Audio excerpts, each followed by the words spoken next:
എടി നിന്റെ അടുത്ത് കുറെ നാളായിട്ട് ഞാൻ ചോദിക്കണമെന്ന് വിചാരിച്ചതാ.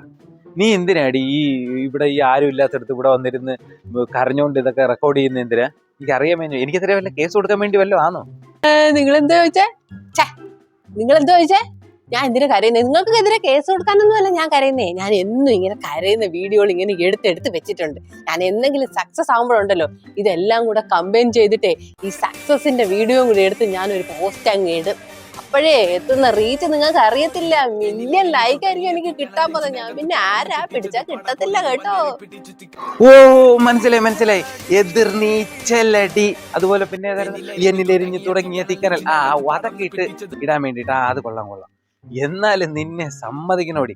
അല്ല, നിന്നെ മാത്രം സമ്മതിച്ചാ പോരാ.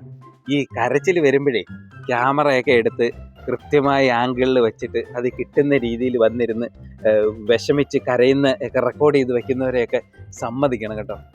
നമുക്കൊക്കെ വിഷമം വന്നു കഴിഞ്ഞാൽ നമ്മളെവിടെയെങ്കിലും ആരും കാണാതെ പോയിരുന്ന് കരയത്തേ ഉള്ളൂ. അല്ലാതെ ഇത് ഇങ്ങനെ വരുന്ന വിഷമം ക്യാമറ വെച്ച് റെക്കോർഡ് ചെയ്ത് സമ്മതിക്കണം കേട്ടോ, സമ്മതിക്കണം. പൊന്നോ അവിടെന്ന്